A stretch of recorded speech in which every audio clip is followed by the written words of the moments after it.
제14호 태풍 댐빈이 중부지방을 지나면서 울산에도 태풍경보가 발령됐습니다. 태풍 볼라벤에 이어 또 한 차례 강풍 피해가 우려됩니다. 현대자동차 노사가 우여곡절 끝에 올해 임금 협상에 잠정 합의했습니다. 역대 최고 성과를 이끌어내었습니다. 조합원 여러분들의 현명한 판단을 기대하겠습니다. 핵심 쟁점이던 비정규직 문제는 여전히 불씨로 남아있습니다. 현대자동차 노사가 10년을 끌어온 주간 연속 2교대제 도입에 합의했습니다. 회사 설립 이후 45년 만에 밤샘 근무가 폐지되면서 산업계 전반에도 영향이 적지 않을 전망입니다. 미국계 할인 매장인 코스트코 울산점이 2년여 논란 끝에 내일 문을 엽니다. 골목 상권은 물론 기존 대형마트에도 타격이 불가피할 것으로 보입니다. 하수처리와 공원 기능을 접목한 구라와 강동 하수처리장이 다음 달부터 가동됩니다. 태화강과 연안 수질이 개선될 것으로 기대됩니다. 대법원이 울산 보도연맹 희생자 유족에게 국가가 200억 원을 지급하라는 원심을 확정했습니다. 곽경택 감독의 미운 오리 새끼와 베스트셀러를 영화로 만든 외화 2편이 개봉했습니다. 이번 주말 볼만한 영화를 시네마 산책에서 소개합니다. 여러분 안녕하십니까? 8월 30일 목요일 UBC 프라임 뉴스입니다. 제14호 태풍 댐빈의 영향으로 조금 전까지 울산 지방에도 태풍 경보가 내려졌었습니다. 지금은 바람이 잦아들었지만 하루 종일 크고 작은 강풍 피해가 속출했는데요. 북구 정자항에 UBC 중계차 나가 있습니다. 윤경재 기자 전해주시죠. 네, 저는 지금 북구 정자항에 나와 있습니다. 이곳엔 지금 강한 바람이 이어지다 조금씩 잦아들고 있습니다. 제 뒤로 보이는 정자 앞바다에는 수십 척의 선박들이 강한 파도를 피해 방파제 뒤로 피항해 있습니다. 울산은 낮 12시 태풍주의보가 내려진 데 이어 2시간 뒤에는 태풍 경보로 강화됐습니다. 곳곳에서 강풍 피해가 속출하면서 피해 신고가 폭주했는데요. 특히 도심 지역은 강풍이 빌딩 숲 사이 강한 골바람으로 이어져 곳곳에 건물 외벽 유리가 부서지고 간판이 떨어져 나갔습니다.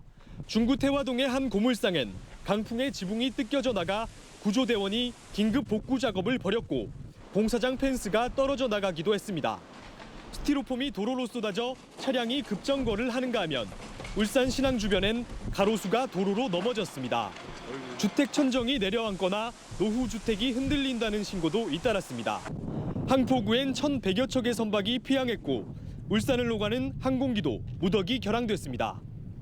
이에 따라 울산시는 해수욕장과 산, 계곡의 출입을 통제하고 오토밸리로와 울산 외고 등 산사태 우려 지역을 긴급 점검했습니다. 지금까지 북구 정자항에서 UBC 뉴스 윤경재입니다. 현대자동차 노사가 오늘 오전 극적으로 올해 임금 협상에 잠정 합의했습니다. 급한 불은 껐지만 남아있는 비정규직 문제 협상이 또 다른 불씨가 될 전망입니다. 이영남 기자가 보도합니다. 우여곡절 끝에 현대자동차 노사가 임금 협상 잠정 합의안을 도출했습니다. 지난 5월 10일 상견례를 가진 지 113일 만입니다. 잠정 합의안 가운데 임금 부문은 기본급 9만 8천 원 인상과 수당 3천 원 인상, 성과급 500%의 960만 원 지급을 담고 있습니다. 기본급을 제외하고 조합원 한 사람당 2,260만 원에 해당합니다. 주간 연속 2교대제도 10년에 걸친 논란의 종지부를 찍고 내년 3월부터 시행하기로 했습니다. 주간 연속대 문제는 시범 실시와 시행식 확정을 통해서 이후 보완하기로 결정하였으며 임금성은 역대 최고 성과를 이끌어내었습니다. 조합원 여러분들의 현명한 판단을 기대하겠습니다. 국내외 경제 위기를 함께 극복하자는 데 노사가 공감했습니다. 특히 주간 연속 2교대제 시행으로 사실상 심야 근로가 폐지됨으로써 직원들의 삶의 질 향상에도 크게 기여할 것으로 기대합니다. 잠정 합의안을 마련하기까지 출혈도 컸습니다. 노조 측이 4년 만에 파업을 강행하면서 12차례 파업으로 사상 최대 규모인 1조 6,464억 원의 매출 손실이 발생했습니다. 협상 과정에서 일부 현장 조직들이 교섭장을 봉쇄하는 등 노노 갈등으로 협상이 중단되기도 했습니다. 잠정 합의안은 마련했지만 핵심 쟁점이던 비정규직의 정규직화 문제는 따로 특별 협의를 통해 다루기로 해 여전히 불씨로 남아 있습니다. 노조는 월요일인 다음 달 3일 잠정 합의안에 대한 조합원 찬반 투표를 갖고 최종 타결 여부를 확정할 예정입니다. UBC 뉴스 이영남입니다. 네, 이번 잠정 합의안 가운데 가장 주목받은 내용이 주간 연속 2교대제 시행입니다. 현대자동차가 회사 설립 45년 만에 밤샘 근무를 폐지하면서 도시 전체가 영향을 받게 될 전망입니다. 계속해서 김규태 기자입니다. 주야간 막교대로 하루 24시간 돌아가는 현대자동차 생산 라인. 하지만 내년 3월부터 주간 연속 2교대제가 시행되면 밤샘 근무가 사라지게 됩니다. 노사는 지금까지 주야간 10시간씩 막교대하는 근무 형태를 1조는 8시간, 2조는 9시간으로 새벽 1시 10분까지 근무하기로 잠정 합의했습니다. 하루 근무 시간이 3시간 줄지만 임금은 종전대로 보존하고 대신 생산성을 만회하기 위해 라인 속도는 평균 7.5% 올린다는 겁니다. 회사는 이를 위해 3천억 원의 설비 투자를 하고 인력 충원은 시행 이후 협의하기로 했습니다.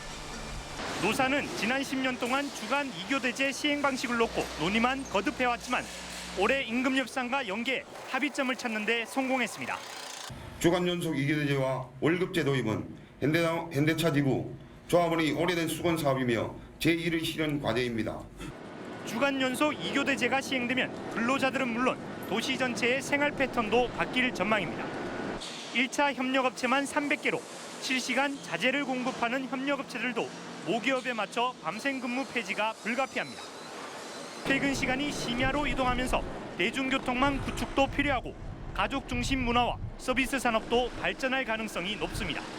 그 늘어나는 여가 시간에 대응하기 위한 여러 가지 새로운 그 프로그램이나 또 업체들이 생겨날 것 같고, 한마디로 지역사회가 여가를 중심으로 하면서 삶의 질을 높이는 중요한 계기가 되지 않을까 싶습니다. 현대차 노사가 내년 1월 시범 실시를 통해 문제점을 보완하기로 한 가운데 울산시도 행정 차원의 준비 작업에 들어갈 계획입니다. UBC 뉴스 김규태입니다. 건축 허가를 반려했다 구청장이 재판에 넘겨지고 중소상인들의 반발이 끊이질 않았던 미국계 할인 매장 코스트코. 이 말도 많고 탈도 많던 코스트코 울산점이 드디어 내일 문을 엽니다. 우여곡절이 많았던 만큼 지역 유통업계에 미치는 파장도 만만치 않을 것으로 보입니다. 차유만 기자가 보도합니다. 북구 진장 유통단지의 문을 여는 코스트코 울산점. 3만여 제곱미터 부지의 4층 규모로 국내 8개 점포 가운데 광명점 다음으로 큰 규모입니다. 박스 형태의 묶음식 판매를 통해 대형마트보다 싸게 판다는 전략입니다. 저희 코스트코는 회원제로 운영되고 있고요. 고품질 상품을 낮은 가격으로 사업장을 운영하시는 분하고 울산 시민께 지속적으로 공급 가능하다는 것이 다른 점입니다. 예상 매출은 대형마트의 두세 배가량인 하루 10억 정도. 인근의 대형마트들은 초기엔 10% 정도 매출 감소가 예상되지만 장기적으로는 시너지 효과가 있을 것으로 기대하고 있습니다. 그래서 백화점 아울렛은 저쪽 강남 쪽으로 좀 움직이고 대부분의 또 강북 쪽으로는 할인점이 모여 있으면 오히려 시너지도 있거든요. 그래서 그거를 그렇게 싹 떨어지거나 그렇지 않을 것 같고요. 문제는 지역 중소상인들입니다. 입점 저지 운동을 펼쳐온 슈퍼마켓들은 사실상 속수무책입니다. 코스트코가 오픈 행사를 강행하거나 또 월별로 행사를 하게 되면 모든 대형마트가 같이 가격 경쟁을 할 것이고, 그럼 저희들은 거기에 도저히 맞출 수 없는 경쟁 자체가 애초에 안 되니까요. 슈퍼마켓이나 식당 등에 납품하는 도매 유통 대리점들도 사정은 마찬가지입니다. 슈퍼마켓 거기서 매출이 떨어지니까 도매한 납품업자 수는 당연히 떨어지고, 우리가 학교 급식업체라든지 식당 납품업체라든지 이런 부분들이 저희들이 납품을 하고 있는데 그 부분들이 전부 다 코스트코로 가지 않느냐. 코스트코의 개점으로 대형마트는 물론이고 지역 상권을 둘러싼 업체 간 업종 간에도 치열한 경쟁이 예고되고 있습니다. UBC 뉴스 서영만입니다.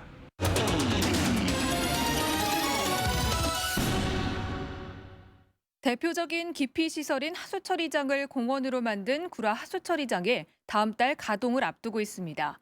발상의 전환으로 일석삼조의 효과가 기대되는 구라 하수처리장에 이정환 기자가 다녀왔습니다. 초록색 잔디 운동장과 산책로옆 작은 건물. 겉보기엔 체육공원이지만 사실은 다음 달 14일 운영을 앞둔 구라 하수처리장입니다. 이 하수처리장에서는 울산에서 처음으로 지하에 하수처리 시설을 설치하고 그 위에 구라 강변공원을 조성함으로써 대표적 기피시설인 하수처리장에 공원의 개념을 접목시켰습니다. 지하에서는 중구 다운동과 울주군 범서읍 등 15만 명의 주민들이 배출한 생활 하수를 매일 4만 7천 톤씩 처리해 BOD 2ppm 이하의 수질로 만들어 태화강에 배출하게 됩니다. 이에 따라 하수 처리뿐만 아니라 체육공원의 역할과 태화강의 수질까지 맑게 하는 일석삼조의 효과가 기대됩니다.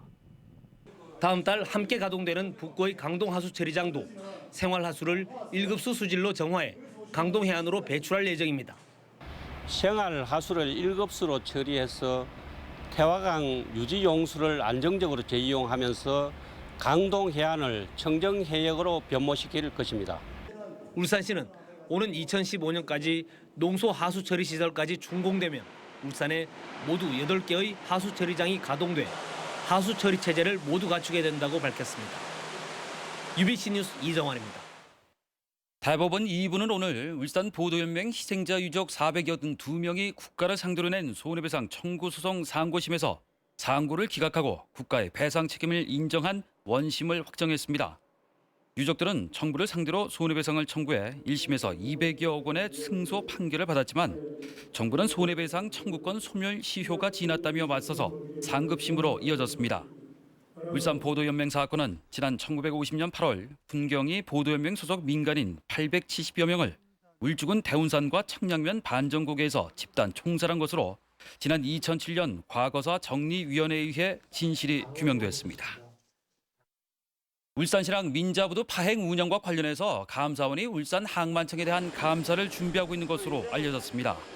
항만업계에 따르면 감사원은 최근 울산 항운노조가 민자부두 조성 과정에 대한 국민 감사를 요청해 사실관계 확인에 들어갔습니다. 감사원은 감사가 필요하다고 판단되면 항만 기본계획에서 노무 공급권 갈등에 이르기까지 민자부두를 둘러싼 전 과정에 대해 감사할 예정입니다.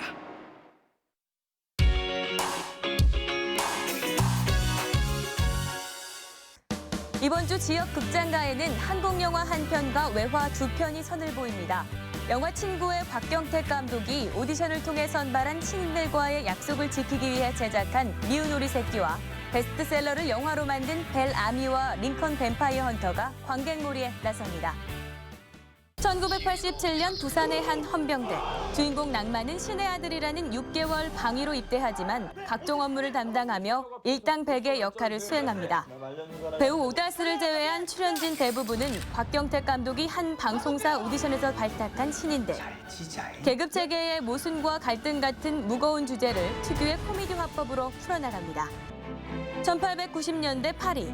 가난한 군인이었던 벨 아미가 옛 동료의 저녁 식사에 초대됩니다. 벨 아미는 매력적인 외모와 뛰어난 화술로 기부인들의 마음을 사로잡고 결국 그를 둘러싼 세 여인의 치명적인 도발이 이어집니다. 동명 원작 소설을 영화로 만든 이 작품은 예상할 수 없는 네 남녀의 파격적인 스캔들로 주목받고 있습니다. 미국 16대 대통령 링컨이 흡혈귀 사냥꾼이라는 설정. 작가의 황당무계하고 허무맹랑한 상상이 더해져 만들어진 영화가 바로 링컨 대 뱀파이어 헌터입니다.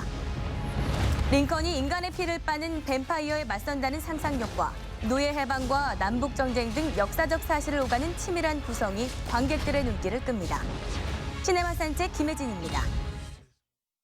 주 5일 수업으로 방학이 짧아진 데다 장마와 폭염 등 기상 악화로 방학 기간 중에 개보수 공사를 마무리하지 못한 학교가 34곳이나 되는 것으로 나타났습니다. 울산시 교육청에 따르면 다음 달부터 울산 지역 235개 일선 학교가 2학기 학사 일정을 시작하지만 34곳이 아직 공사를 하고 있고 일부 학교는 공사를 마치는 데 한 달 이상 걸리는 실정입니다. 교육청은 이에 따라 개학 이후에도 공사가 진행되는 학교는 학생 안전과 수업 방해 요인이 없도록 각별한 관리를 지시했습니다. 울산 지역 항공사 설립을 위한 민관합동 실무추진단이 구성됐습니다. 추진단은 울산시 교통정책과장을 팀장으로 상공회의소와 현대중공업, 현대자동차 등 모두 10명으로 구성됐습니다. 추진단은 앞으로 울산의 항공사가 설립될 때까지 한 달에 한 차례씩 정례회를 갖고 지역 항공사 설립 타당성 조사와 기본계획 수립 지원, 항공사 설립을 위한 행정 지원에 나서게 됩니다. 울산 금융산업 발전을 위해서는 동부가 5일 허브 금융 인프라 구축과 지역 밀착형 특화금융 강화, 금융산업 육성 기반 조성이 필요하다는 주장이 제기됐습니다. 울산발전연구원은 오늘 울산 금융산업 발전 방안 용역 보고회에서 이같이 밝히고 울산 금융산업 육성 조례 제정과 석유 거래소 유치 등이 필요하다고 덧붙였습니다. 남부경찰서는 오늘 남구의 한 플랜트 업체에 침입해 회사 관계자를 폭행한 47살 김모 씨 등 2명에 대해서 구속영장을 신청하고 2명은 불구속 입건했습니다. 이들은 지난 27일 남구 여천동 플랜트 업체에 복면을 하고 들어가 회사 관계자 6명을 집단 구타해 전치 2주에서 6주의 부상을 입힌 혐의를 받고 있습니다. 경찰은 또 현장 CCTV 분석을 통해서 나머지 8명에 대한 행방을 쫓고 있습니다. 남부경찰서는 오늘 술에 취해 이웃 빌라에 들어가 잠자던 주부를 성폭행하려 한 회사원 34살 허모 씨를 붙잡아 조사하고 있습니다. 허 씨는 오늘 새벽 2시 10분쯤 남구의 한 빌라에 침입해 잠자고 있던 A 씨의 몸을 만지고 성폭행하려 한 혐의를 받고 있습니다. 다음은 간추린 뉴스입니다.